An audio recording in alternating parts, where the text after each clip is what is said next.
Okay, good. The next talk is given by Irmak and Satya, and on solving two-player games under progress assumption. Thank you. So I'm Irmak, and together me and Satya, we will present this game about two-player games under some assumptions, which is a joint work with Thejaswini from IST Austria and our advisor Anne-Kathrin Schmuck. And in the middle of the talk, Satya will come, so be surprised. Two-player games on finite graphs come up naturally from correct Bayes design synthesis of cyber-physical systems. And let's see by an example. Let's say we have a robot hand, and we have a pile of blocks on the table, and whenever the robot moves, it tries to remove a block out of the table. And let's say the robot is perfect, that is, whenever it tries to move a block, it achieves to do so. Then we can model the system as a one-player game, and the nodes are labeled with the number of blocks that are left on the table, and this circle nodes are the robot's nodes, and whenever it tries to remove a block, it achieves to do so, so it goes to the next node. And let's say our objective is to clean the table. So this can be written as a reachability objective to the node 0. And if we ask the question whether the robot can win this game or achieve this objective, then we get a positive answer because it's perfect, so after finitely many steps, it will go left, and reach node 0. However, life is not usually as perfect, and robot hands are not perfect, and when they try to remove blocks, they can fail. And typically, to model such environmental uncertainties, we use another player, which is also called the environment player, which I will show by the square player in this talk. So now you can see whenever the robot tries to remove a block, it goes to an environment node. Then the environment node decides whether to let it pass, which means that it lets it succeed to remove the block, or it sends it back to the node that it came from, meaning it makes it fail. So now we ask the same question as follows. Can the robot clean the table no matter what the environment does? This time we get a negative answer, because at any point in time, the environment can decide to make us fail, so the robot cannot clean the table. However, this is not exactly what we want either. We want a more realistic scenario, because life is not as optimistic but not as pessimistic either. And getting the right level of abstraction is hard to do, and we don't want to over-approximate environmental uncertainty. And one tool we use to avoid this is called environment assumptions. We put some assumptions on the environment, and as you can see, some edges have turned into dashed edges now. These edges will carry the assumption. And let's say our assumption says the following. Whenever an environment node is visited infinitely often, it will eventually let progress through its dashed edges. And if the environment satisfies this assumption, then can the robot hand clean the table? This time we again get a positive answer, because the robot can simply always try to move a block, and eventually the environment will let it pass, and after finitely many steps, it will clean the table. So these kind of games and these kind of assumptions we will talk about throughout this talk. And we will talk about games with assumptions, but in particular we will talk about reachability and parity games with assumptions. So reachability games are the games that I have implicitly just introduced in the previous example. We are given a subset of nodes, and then we question whether we can reach at least one of these nodes throughout a play. And the parity objective, I will not present it, but this is a generalization of reachability objective, and this is a canonical objective for verification and synthesis purposes, and that's why we are interested in it. So, in games with assumptions, we are given a finite game graph, and these are the nodes and these are the edges. The edges are divided between two players, and this E circle are the edges whose source vertices belong to the system player, and these are the edges whose source vertices belong to the environment player. I just write this because I will use them later. And the objective is either a reachability or a parity objective, and the assumption is just the environment assumptions, as we have just mentioned. And this is an example of a finite game graph, and our objective was a reachability objective with a singular reachability set. And the environment, the assumption was whenever environment node is visited infinitely often, it eventually lets progress through the dashed edges. Yeah, and we could win this game. So in general, solving a game with assumptions is equivalent to solving the implication game without any assumptions. And we can see this on this example. What we are doing is basically solving this game. Given that the environment satisfies this assumption, can the system achieve the objective of reachability? However, if we formalize this as the implication game, then we get a more complicated objective. And depending on what our assumption is, the complexity can go very high. So how high can the complexity go? If we have reachability or parity games, and if our assumptions are given as arbitrary LTL objectives, we can go as hard as double exponential complete. And if we have general fairness constraints, which are given by Rabin objectives, if you know, then we go to NP complete. And so if we have no assumptions, they are for free, meaning that the complexity is the same as the reachability or parity objective trivially.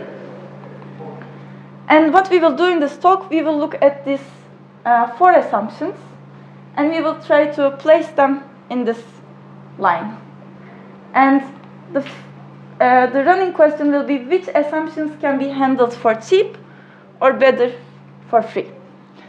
So we will try to place as many as we want here, as possible. And the first 3 of these are fairness assumptions, so they can be formalized as Rabin games. So we know that they are at most as hard as Rabin games, so they are somewhere in the middle. And the last one of them, we cannot easily write this down as a fairness objective, so we don't actually know where it is. But it is an LTL objective, so it's somewhere in the middle. So let's start with the first one. Live edges. So this is the only one in the list that was already studied, and this is known to be solved for free. And actually, we are also studying them inspired by this freeness result, because this is a very nice result. So these live edges come up a lot in planning, resource allocation, and synthesis problems. And we are given, again, a finite game, an objective, and our assumption is given as a formula that takes a subset of edges, which we will call live edges. So these live edges, all of them has as source vertices environment vertices. And this formula, what it says is, whenever a source vertex of one of these edges is visited infinitely in a play, then this edge itself should also be taken infinitely often. This should hold for all the live edges in this set. On this example, for example, these were our live edges. And the assumption says that whenever an environment node is visited infinitely often, then its corresponding live edge will be taken infinitely often. Another example is this resource allocation example. We have a system, we can either wait or we can request a resource. When we request a resource, we go to this environment node. Then the environment either grants us the request by going to the grant node or fails by going to the wait node. And typically we assume that the resource allocation systems are fair, and we can easily model this by this fairness condition here, which corresponds to the following. If we request a resource infinitely often, we will be granted it infinitely often. Let's say we have this system, and our objective is the reachability objective. Okay, now I will not go into this, but I will come to this later. So live edges were studied recently, and now they are known to be solved for free. So this is a very nice result. So they don't cost anything. For reachability games, parity games, they just preserve the complexity. And a natural question that we asked was, then is this for, are live edges for free for arbitrary LTL objectives as well? So in this game, we had a reachability objective. What if we just switch it for an arbitrary LTL objective? For example, this one. So what this LTL objective says is, we want to be granted the resource twice consecutively. So how we usually solve this game is typically we convert the LTL objective to a parity game, and we look at the product game and solve the product game. So this brings us to our second assumption, product with live edges.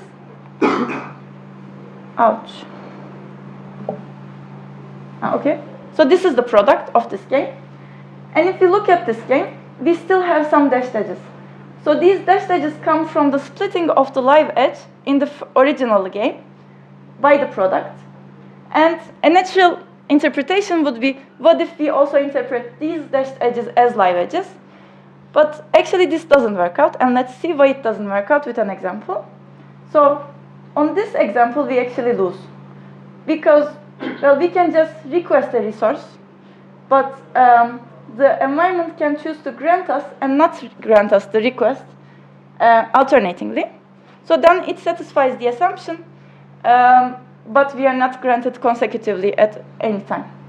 However, actually we win this game because we can just go from W1 to R1 all the time, and eventually the environment will let us pass to G1, and similarly we can go to R2 all the time, and we will eventually reach G2.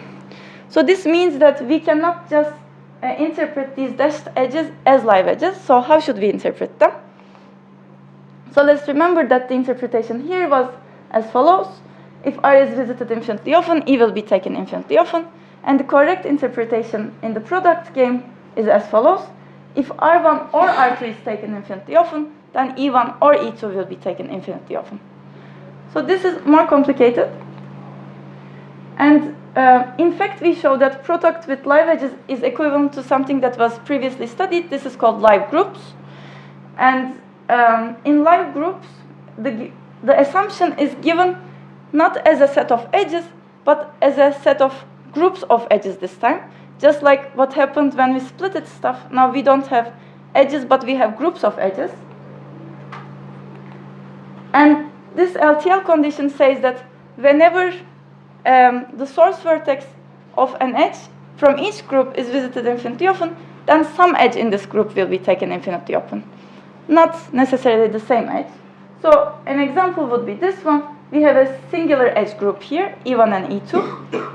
And this live group assumption says that whenever the source vertex of E1 or E2 is taken infinitely often, then E1 or E2 will be taken infinitely often. So these live group assumptions can be shown as Rabin objectives. So we know that they are somewhere in the middle. They are at most as hard as NP-complete. And in fact, we showed that live group assumptions, even for reachability games, make the problem NP hard. And we showed this via a reduction from the tree-set problem. And this is similar to the NP completeness of the Rabin proof. And since we know that this was already in NP, this gives us NP completeness of reachability games with live groups. And a similar analysis showed the same holds for parity games as well. And then this brings our problem to NP complete. And with this, the next natural thing was to see if similar results also hold for its dual, that's called co-live edges. And this was also already studied before. And the co-live edges, it's similar to live edge. It's expressed by a set of edges from environment node. And the assumption says that these edges should be taken only finitely often. And for example, if we consider the same one from the motivation slide, here we wanted to make sure that environment eventually goes towards the right.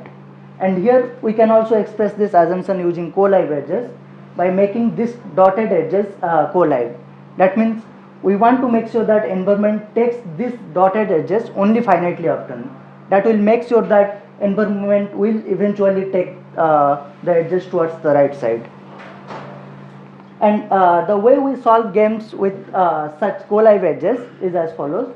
Suppose this is our whole state space, and first notice that co-live edges ask us to take these edges only finitely often. So first just assume that we don't take these edges ever. Then we compute the nodes from where system still cannot satisfy the objective. This is the region A.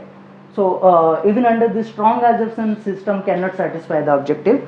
Next we just compute the region from where environment can use these co-live edges only finitely many times to reach this region where system cannot satisfy the objective. And then since we are sure that in this region B system cannot satisfy the objective, we just recursively solve the game under the in the smaller game graph G minus B. And since the number of iteration is only linear in the size of the game graph, we conclude that this co-live edges can also be handled for free. Now, what about product with co-live edges? Since the assumption says that these edges should be taken only finitely often, even if we have multiple copies in the product games, all these copies should also be taken only finitely often, and which can be expressed again as co-live edges. So even the product can also be handled for free. Now we have two positive results for live edges and co-live edges. The only negative result was for live groups, when we have group of edges which are considered live. However, there is a subclass, which is similar to live groups, but it has a safety flavor in it, which makes it efficient to solve, and this is called persistent live groups. It was initially introduced to model low-level continuous controller. So, for example, let's just assume we have a car going downhill and the car needs to stop, and the natural thing is to keep apply brake until it actually stops. So here it has to apply the brake continuously, not something infinitely often. And if we want to model it using game graph, it can be something like this. Let's say from initial node it applies brake and it stops, but since at every moment of time it gets to choose to brake, or it can also accelerate. So if we want to model it, the complete thing, it can have edges like this. But now system cannot satisfy the objective if environment will, like here environment can make it loop around between these two vertex. So system cannot satisfy the objective. So to correctly model this controller, we want this persistent live group assumption, and which is expressed using three things. The first thing is the source region. This is the region where we want to apply the assumption. And the next is the edges that is represented by the controller. For example, here this edge, it has to apply the brake continuously. And we know that if system continuously apply the brake, eventually the target region will be reached. And with these three variables, we can express this persistent live group assumption. And we can see that under this assumption, now system can actually satisfy the objective. And comparing it with live groups, in live groups, system can use multiple live groups simultaneously. So it can visit sources of multiple live groups infinitely often, and thereby activating all the live groups. But here, since system has to keep using the same edges, so it can only use one persistent live group. And once the target region is reached, it can use the next persistent live group. So it can only use them sequentially, not simultaneously. And the algorithm we have for such games is something like this. So first we compute the nodes from where system can satisfy the objective even without any assumption, and then in every iteration we just find exactly one persistent live group with which we can extend the region. So for example, we find one and we extend the region, then we find one more, and so on. And since the number of iteration is again linear in the size of the game graph, it gives us the result that this can be handled for free.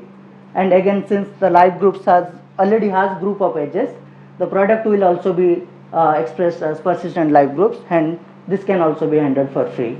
And with this, we establish complexity classes for 4 different existing assumptions for synthesis, and additionally we establish the equivalence of live group assumption and product games with live edges. Thank you.